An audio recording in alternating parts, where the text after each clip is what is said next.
আজি 3 বছৰ হ'ল ভাবি আছো ঘৰটো বনাম, আজিলৈকে বনাব নোৱাৰিলো, পইচা পোৱা নাই।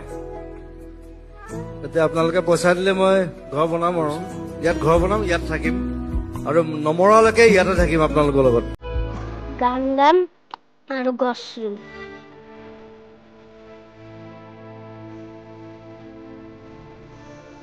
দাদা মানে পৰিৱেশটো আৰু বঢ়িয়া, মানে গছ গছনি তাৰ মাজত চাংঘৰ অমুক তমুক এনেকা। দাদা এইখিনিয়ে দাদা কেতিয়াবা ফোনত কথা পাতি থাকে, ভাল লাগে। গছ চছবিলাক ধুনীয়া লাগিছে, কিন্তু বহুত বেয়া লাগিছে। চাব আহোঁ আৰু মাজে মাজে।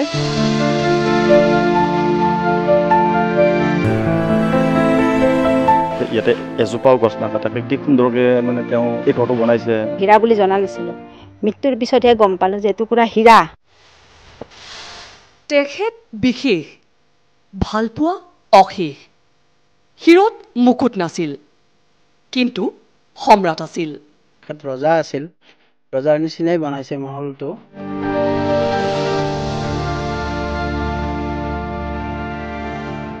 আজি নিতাল নিস্তব্ধ খাৰঘুলি, যিটো বৃহৎ প্ৰাণৰ শিল্পী জুবিন গাৰ্গে জীৱনৰ পৰৱৰ্তী সময়ত অতিবাহিত কৰিম বুলি পৰিকল্পনা কৰিছিল, সেইটো হ'ল এইটো গৃহ। আৰু এই ঘৰটো নিৰ্মাণ কৰোঁতে বহুবাৰ ঘৰটোৰ যি আৰ্হি বা ড্ৰয়িং সেয়া সলনি কৰিব লগা হৈছিল, আৰু তাৰ কাৰণ আছিল এই ঘৰটোৰ চৌপাশে যিসমূহ গছ আছে, এই গছসমূহ কোনো কাৰণতেই প্ৰিয় শিল্পীগৰাকীয়ে এই গছসমূহ কাটিবলৈ দিয়া নাছিল।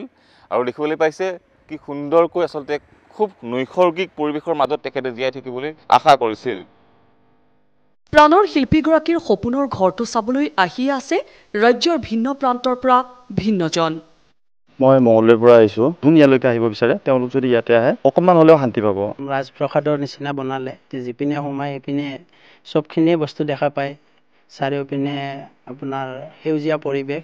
আমি নগাঁৱৰ পৰা আহিছোঁ, জুবিনদাৰ ঘৰখন, নতুন ঘৰখন চাবলৈ আহিছোঁ। মই আহিছোঁ গোৱালপাৰাৰ পৰা, যদিও জুবিনদা নাই তথাপিও এটা এই ঘৰখন চাবলৈ আহিছোঁ।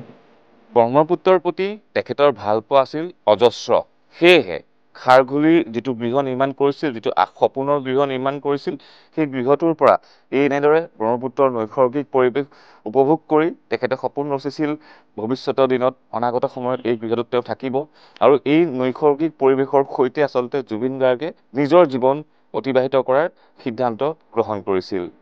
বৰ্তমানে নিৰ্মাণৰত ঘৰটো ভৱিষ্যতে কি হোৱাটো বিচাৰে অনুৰাগীয়ে। এইখিনি তাকেতো চৰকাৰে মানে ধুনীয়া কৰি বনাই দিলে ঘৰটো, বাইদেউৰ কাৰণে সুবিধা হ'ব, আৰু এইখিনি স্মৃতিসৌধ হৈ ৰ'ব আৰু। জাকত জীৱিত হ'ব লাগে, তো এতিয়া যিমানটো দেখি আছোঁ এইটোতো খুব ভালেই বনাইছে। তো মই ভাবোঁ ইয়াতে বহুত একদম ডেক'ৰেশ্যন নকৰি পেলাই তেওঁ যেনেকুৱাকৈ বিচাৰিছিলে ঠিক তেনেকুৱাকৈ আহি যেন পৰ্যটক আহিলে চাব পাৰে। এইটো মানে স্মৰণীয় হৈ থকাটো মানে আমি বিচাৰোঁ জুবিন গাৰ্গৰ বাবে। মায়াবিনী ৰাতিৰ বুকুত, যিটো খাৰঘুলিৰ যিটো ঘৰ, সেই ঘৰটোত এনেদৰে শিৱলিংগ, এজোপা বেলগছৰ তলত এটা শিৱলিংগ প্ৰতিষ্ঠা কৰিছিল, আৰু দেখিবলৈ পাইছে খুব সুন্দৰকৈ আচলতে এয়া নিৰ্মাণ কৰিছিল। খাৰঘুলি। এই গৃহটো সন্দৰ্ভত আপুনি কি কয় জনাওক আপোনাৰ মতামত। ভিডিঅ' জাৰ্নেলিষ্ট মানৱৰ সহযোগত Debashish Katakatiya report, DD news Assam.